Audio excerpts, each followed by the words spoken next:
Hello and welcome to another session of the My Solo 401k Financial, My Community Daily Webinar Series. We're excited to discuss today Self-Employed Retirement Showdown, Solo 401k versus Fidelity SEP IRA.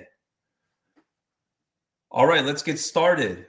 The presentation is being provided for educational purposes only and should not be construed as tax, legal, or investment advice, nor as a solicitation. When making an investment decision, please consult with your tax attorney and financial professional. So if you do have questions or topics you want to discuss, please chat over those questions or topics. Please like and subscribe if you're on whatever channel you're on, whether it's YouTube or LinkedIn or Twitter. And you get notifications of when we go live, and you can ask questions or hear what other people are asking. And if you're finding this to be helpful, if you do like on YouTube, that'd be super helpful to help get the word out to other entrepreneurs just like you. So we like to go live every day. If you, again, subscribe, or if you go to our website, mysolo401k.net/webinar, you can find the schedule. On Fridays, we do deeper dive content. So we'll be continuing our series of the magic number. In other words, how much income you need to be able to maximize contributions. Now, again, today we want to discuss the Fidelity SEP IRA versus a solo 401k. So let's first lay the foundation and talk about who's eligible to set up these types of accounts. So you need to be self-employed to be able to set up both a SEP IRA or a solo 401k. Now, specifically with the solo 401k, you need to have an owner-only business with no full-time W-2 employees. So think like an independent contractor, a solo practicing realtor or attorney or medical professional. You don't need to have a formal legal entity like an LLC or an S Corp. A lot of our individual clients, for example, operate as sole proprietors. The key is that you're reporting earned self-employment income with no full-time W-2 employees working for any business owned by you or a spouse, if any. Your spouse or business partner can participate as long as your spouse or business partner are reporting their own earned self-employment income. So earned self-employment income, for example, would be income reported on Schedule C if your business is taxed as a sole proprietorship, or W-2 wages if your business is taxed as an S Corp.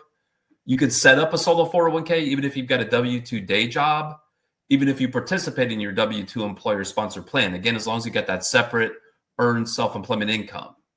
Now, if you go to Fidelity's website and you look at their page that talks about the SEP IRA, you can see that they have,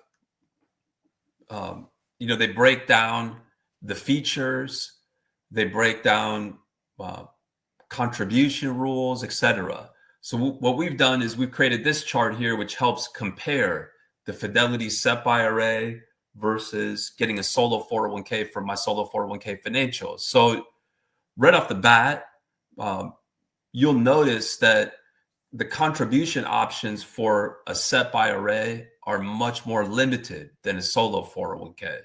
So with the SEP IRA, you can only make the employer contribution, right? Whereas with a solo 401k, you can make both employee and employer. That's why a solo 401k has the highest contribution limits for any defined contribution plan available to self-employed individuals. And then if you have a plan like ours that allows it, then you can also make Roth contributions or even mega backdoor Roth contributions. So the way that you make mega backdoor Roth contributions is by making what's called after-tax contributions. So you cannot make after-tax contributions to a SEP IRA. So that means that the mega backdoor Roth doesn't apply to a SEP IRA, whether it's at Fidelity or somewhere else. Also, employee deferrals. Again, you can only make employer contributions. So employee deferrals are out. Now, Secure Act 2.0 does now allow for Roth contributions to be made to a SEP IRA. So that would be a SEP IRA employer Roth contribution. But it's clear from Fidelity's website that their SEP IRA doesn't accommodate Roth contributions. So in that second row, you can both make employee contributions as well as employer contributions as Roth contributions to our solo 401k. Next row, the in-plan pre-tax to Roth rollover. So this is where you have cash or assets that's already in a retirement account and you want to convert it to a Roth status. So Fidelity SEP IRA is not going to allow you to do that because they don't allow for Roth. So whereas our plan does. So if you have, say, pre-tax money that's in your solo 401k, it could be money that you contributed to the pre-tax account, or it could be money that you rolled over to the pre-tax account, say from another retirement account. You can transfer it from the pre-tax account to the Roth account inside the solo 401k. So that would be taxable at the time of the transfer. It's going to be reportable, and we handle the 1099-hour reporting that's required as part of our service for no additional charge. But then going forward, you'd have that potential for tax-free growth. So for example, some individuals we're seeing because of the dip in the market, right? They might have assets in their pre-tax account where the value has now gone down, and they want to convert those in kind over to the Roth. So now they just pay tax on the lower value, but then going forward, the idea is that when the value goes back up, all that subsequent growth is going to be tax-free, potentially tax-free because it's inside their Roth account. So that's a feature of our solo 401k plan that would not be available if you got the Fidelity SEP IRA. So loans, you can't take a loan from any IRA, certainly not a SEP IRA, certainly not Fidelity SEP IRA, whereas our plan does allow for 401k loans. So this is where you could borrow money from the solo 401k. You literally take it out of your solo 401k account. It's not going to be subject to taxes or penalties as long as it's properly documented as a loan, which we handle the loan documentation requirements as part of our service for no additional charge, and then pay back according to those loan terms. So that's going to be paid back in monthly or quarterly payments, equal payments of principal and interest, with those payments spread over a 5-year term. Alternative investments. So Fidelity's SEP IRA is going to be limited to Fidelity's investment offerings, right? Maybe some mutual funds, for example. Whereas our plan, you can invest in a wide range of brokerage type investments. You can have your account at Fidelity. Fidelity is the most popular option for our solo 401k customers in terms of brokerage accounts. In addition to that, our plan allows for true alternative investments. So that could be real estate or notes or cryptocurrency, precious metals, etc. We provide all the ongoing compliance support for no additional charge. So for example, the 5500 EZ that would need to be filed once the value of the plan exceeds $250,000, 1099R, like let's go back to the pre-tax to Roth transfer. That's reportable on a 1099R. We handle that as part of our service for no additional charge. Now, Fidelity's SEP IRA, they don't charge anything to set it up. Our plan, of course, we do charge a fee. We charge $650 as our initial fee, which includes the $525 establishment fee plus the first $125 annual fee. And then starting 12 months later, so for example, this time next year, we charge our $125 annual fee that would cover the second year. But setting up our plan will make the self-employed business eligible to claim $1,500 in solo 401k tax credits. That's $500 per year for 3 consecutive years, which more than covers our fees for the first 7 years. In other words, if you added up all of our fees for the first 7 years, it wouldn't amount to $1,500. So that's a true tax credit, a true dollar for dollar reduction in the individual's tax liability. And then, as I mentioned, with our plan, we're totally neutral as far as where the accounts are opened up at. We're very hands-on in helping customers open up accounts at the bank or brokerage of choice. Fidelity is the top brokerage option, so you can still have your accounts at Fidelity, but you could also have a bank account or an account at a crypto exchange or another brokerage. All right, so that's a good chart, I believe, in painting the picture. As mentioned, it is possible generally to have a SEP IRA where you can contribute Roth contributions. Fidelity specifically doesn't allow that. Now, one of the benefits of a solo 401k over a SEP IRA is that, number one, you can make additional contribution types, right? Like in addition to just the employer contribution that you can only make to the SEP IRA, you can also make employee, you can also make after tax, you can make Roth. And so that means that you don't need as much earned income in order to maximize your contributions, right? So for example, the contribution limit for a SEP IRA is the employer limit. It's 25% of your self-employment income if your business is taxed as an S corp. It's 20% of your self-employment income if your business is taxed as a sole proprietorship. So you're going to need many times the amount of contribution that you want to make in self-employment income to justify that SEP IRA contribution. Whereas with a solo 401k, because the employee limit is 100% of your self-employment compensation, the after-tax limit is 100% of your self-employment compensation. For example, for 2025, if you're under age 50, you could contribute 100% of your self-employment compensation as a Roth and a mega backdoor Roth contribution up to $70,000 to the solo 401k. So you'd only need $70,000 as self-employment income to be able to put a full $70,000 between Roth and mega backdoor Roth contribution. So here, example, Jane is self-employed under an S corp. For 2025, she pays herself $70,000 in W-2 wages. Jane can choose to contribute the full $70,000 of her W-2 wages as voluntary after-tax contributions to the solo 401k, then subsequently convert those to the Roth solo 401k.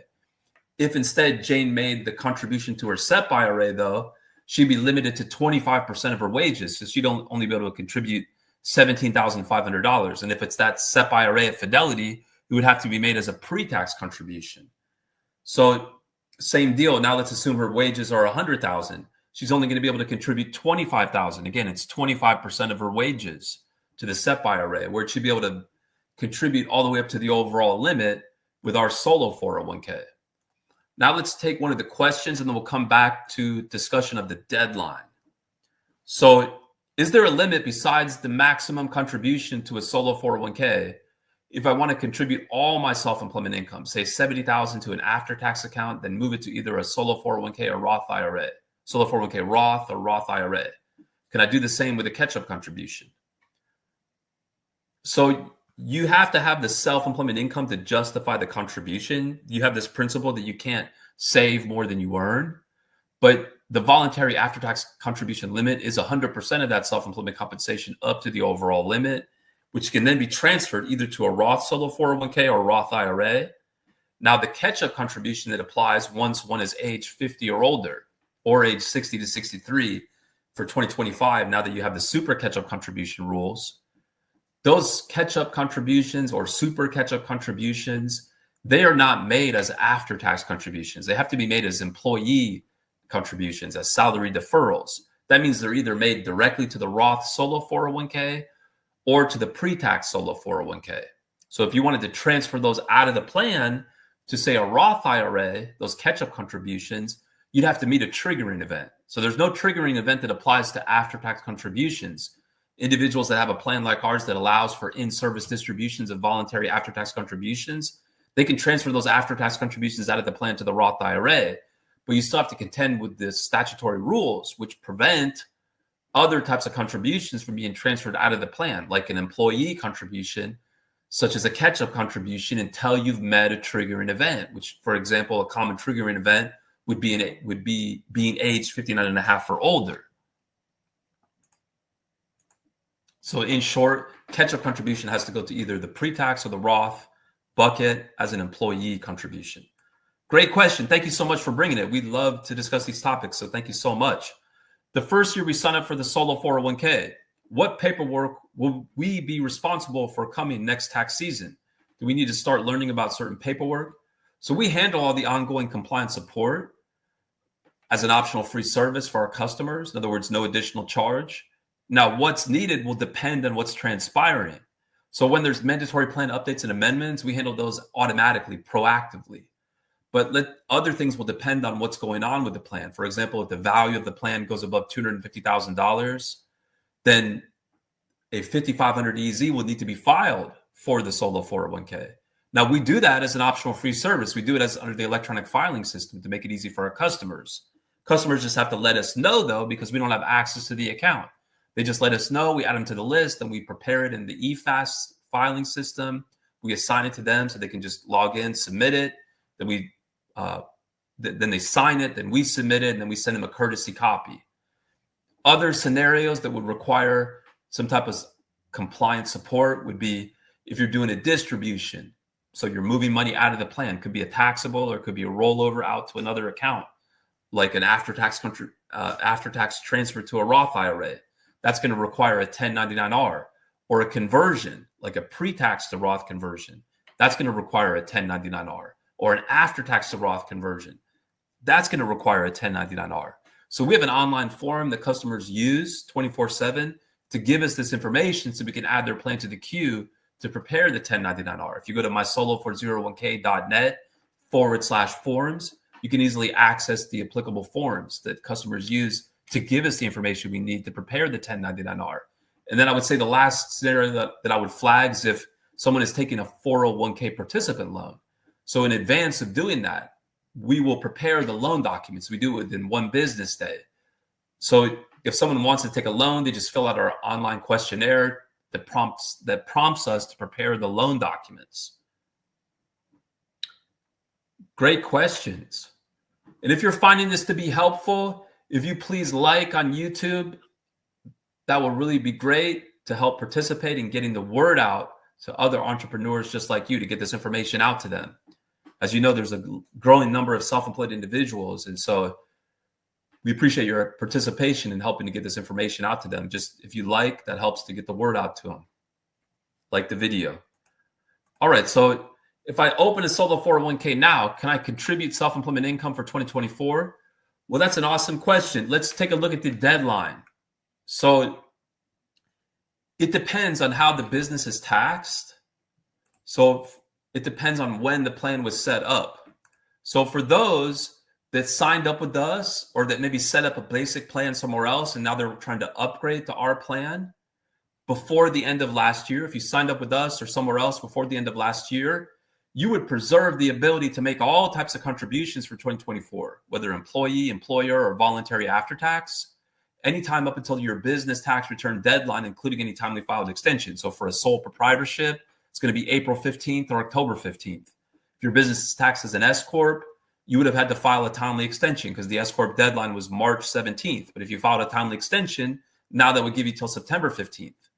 And if you had set up a plan with us before the end of last year, or somewhere else that you're now upgrading, you would preserve the ability to make any type of contribution until your business tax return deadline, including any timely filed extension.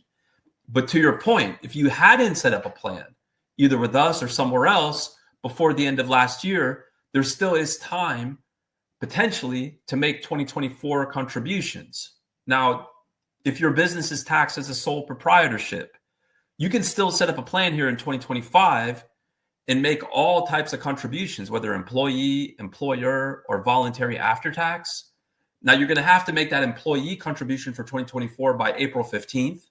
But if you file a timely extension for your 1040, that'll give you until October 15th to at least make the employer and or the voluntary after tax, in other words, the mega backdoor Roth contribution for 2024 by that extended deadline. Now, for all other types of businesses, could be a partnership or an S Corp or a C Corp. If you didn't set up a plan with us or somewhere else that now you're upgrading to our plan before the end of last year, and then in that case, it's too late. If your business is not taxed as a sole proprietorship, it's too late to make employee contributions for 2024, but there still may be time to make employer or voluntary after tax. So for those other business types, they can still set up a plan here in 2025 and make employer and voluntary after tax contributions for 2024, as long as they set up the plan in time to make those contributions by their business tax return deadline, including any timely filed extension. So if your business is taxed as an S Corp, you filed an extension for your 1120S, that will give you until September 15th to file that 1120S. That'll also give you until September 15th to open up a plan and make employer and or voluntary after tax contributions for 2024 by that September 15th deadline. Great question. Since we have the checkbook, how do you track all the various things that we are investing in and make sure they are reported properly? Well, customers have to let us know, but only if it applies. So just merely investing your money, your solo 401k funds, is not reportable at the plan level. It's only reportable once the value of the plan exceeds $250,000. But even that 5500 EZ short, which is a very short form, it doesn't report specific investments. You just report the value at the beginning of the year, the value at the end of the year. You report any contributions to the plan, any rollovers to the plan, and whether you've got an outstanding loan. So we have an online questionnaire for those that let us know that they want us to help prepare the 5500 EZ that we use to capture the information that's needed to prepare that 5500 EZ. All right, well, wonderful. That takes us to the end, it looks like, of our questions. Again, if you're finding this helpful, please like on YouTube. Helps us get the word out to other solopreneurs like you. Please continue to engage on our webinars. You can follow us on our community as well, mysolo401k.net/my community. We got over 30,000 members. We got a vibrant community where people are posting in the forums or come and watch webinars, etc. I see we got a question coming in. We'll give it a moment here.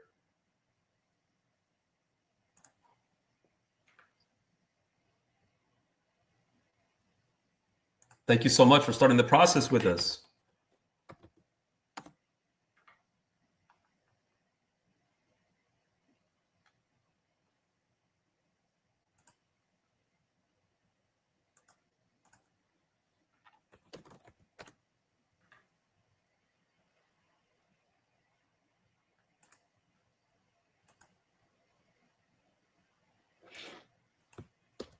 I see your email address.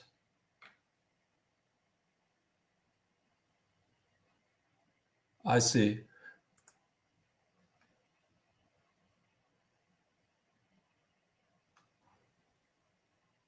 So we sent you an email that we need you to submit the online application. I can see an email that came from Mark Nolan a few hours back. I'm going to forward it to your email address. Or if you just go to the website and click on open account and then solo 401k, it's a quick 1-minute application. Once we get that information from you, then we'll get your plan in the queue. Thank you so much for following up, and thank you so much for signing up.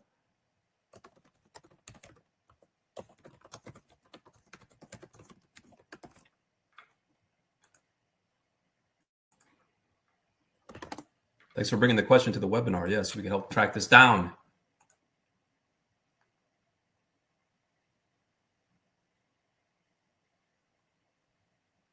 Hopefully you've got in your email box. But like I said, you could also just go right to the website, mysolo401k.net. Click on open account and then solo 401k. That'll take you right to the application page. Yes, I'm hanging on. Thank you so much. Yes, we did receive the payment, but we haven't received the information that we need.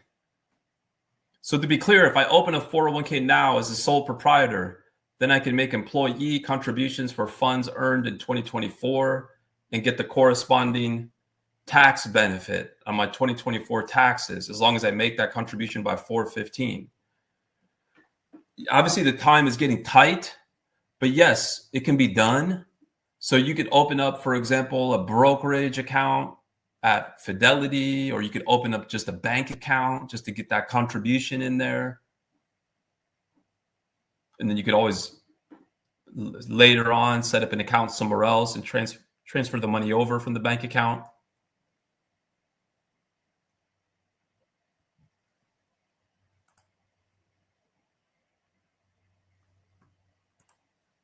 Hopefully you see the email, Andrea.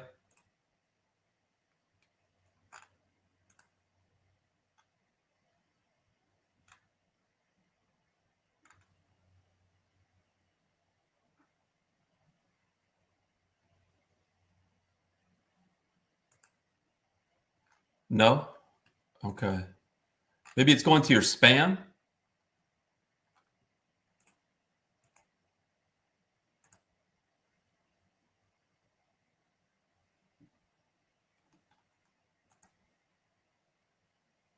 Yes, I'll send it to you now.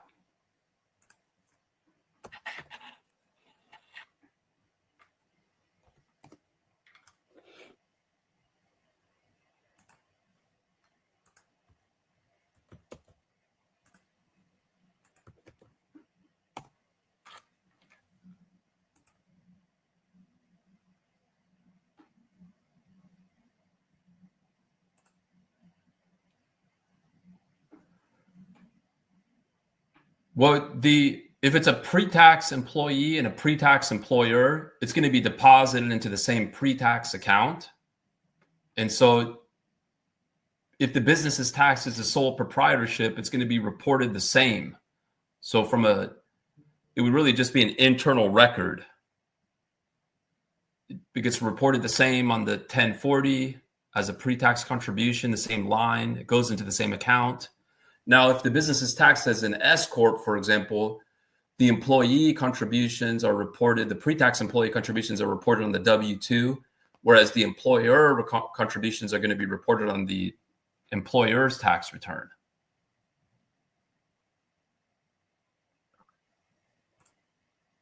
So we'll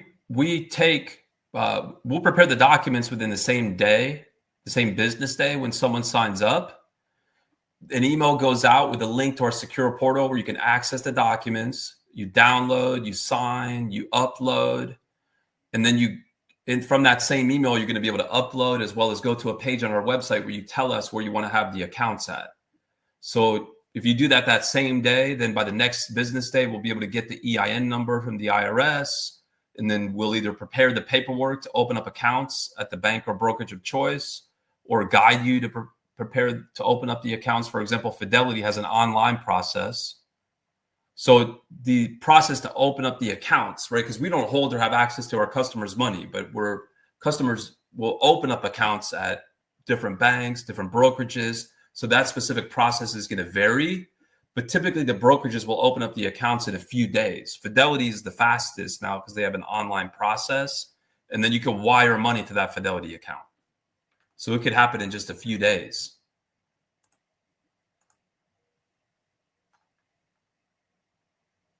Oh, thank you so much for signing up. We appreciate it. And then you don't need to pay again. Just submit the application. Let me see. Let me verify. Yes, we got your application. Thank you so much.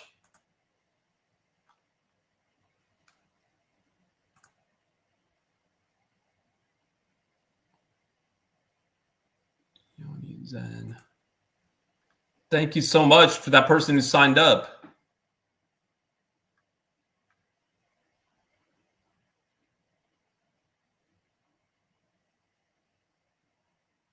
Okay, it sounds like we got all the questions answered. So we appreciate everyone's participation. Until next time.